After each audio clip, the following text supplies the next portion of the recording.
Le téléphone avait sonné alors qu'elle s'apprêtait à sortir. Le musée voulait la voir mercredi. Elle avait remporté l'appel à projet et ils étaient très pressés. L'œuvre était attendue à New York au printemps prochain. Saurait-elle tenir les délais? Elosa raccrocha, tremblante d'émotion. C'était sa première commande. Dès le mercredi soir, elle put se mettre au travail dans l'atelier du 3e étage du musée, aménagé spécialement pour la restauration du tableau. Le regard ironique du conservateur du musée Henner, lorsqu'il lui avait rendu le contrat le matin, lui revint en mémoire. « Elosa, vous connaissez l'histoire du modèle ? Celle de Madame Séraphin Henner, Madeleine Henner, dans les grandes lignes. Je vous ai imprimé sa fiche biographique, au cas où. Elle aimait travailler en musique. Elle lança la sonate au clair de lune. La fenêtre ouverte de l'atelier donnait sur la nuit. Clair de lune pleine, en harmonie totale avec la musique poétique et mystérieuse de Beethoven. En écho aussi avec le noir profond de la toile, éclairé par la face lunaire de la vieille. Touchante veuve, aux traits austères, tout en noir, légèrement voûtée sur sa chaise. Elle paraissait si fragile, perdue dans un monde peuplé de ses fantômes. Elosa inspecta la toile.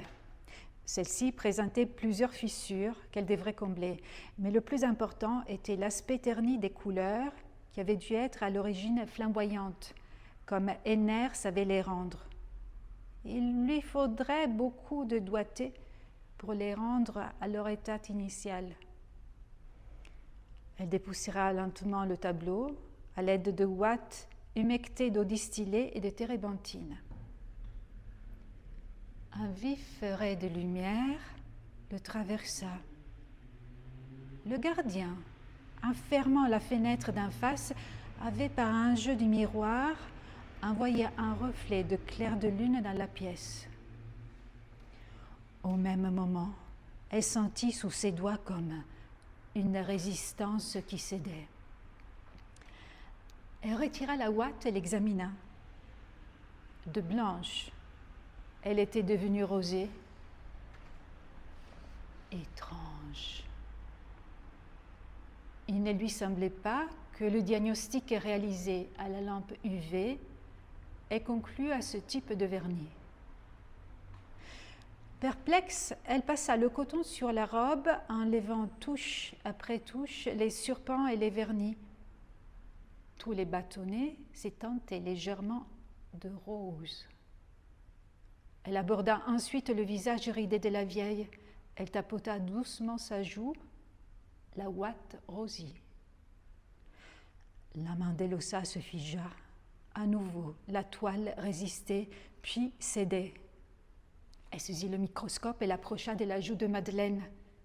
Elle blêmit, puis regarda de rechef. D'infimes filets de couleur rouge perlaient de la toile partout où le solvant avait été posé. Ce n'étaient que des minuscules gouttelettes quasi invisibles à l'œil nu, mais qui affleuraient de partout. Elosa hésita. Les dégâts n'étaient pas encore réparables, mais à ce rythme, comment allait-elle pouvoir les masquer? Elle décida de persévérer. À nouveau, un éclair de lune tomba sur le portrait. Elle tira les rideaux, préférant prendre un maximum de précautions pour éviter toute lumière indésirable vu le piètre état de l'œuvre. Mais trop tard, quelque chose se tendait sous la toile, comme si elle se gonflait puis se relâchait. Elle bougeait, elle vibrait, elle se déchirait peu à peu au fur et à mesure qu'Elosa décollait le mastic. La jeune femme travaillait maintenant dans un état presque second, comme si elle obéissait à un appel, comme si la vieille la pressait d'en finir.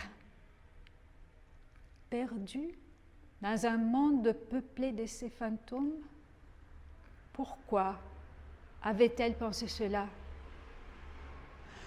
Se ressaisissant, Elosa se souvint de l'affiche du conservateur.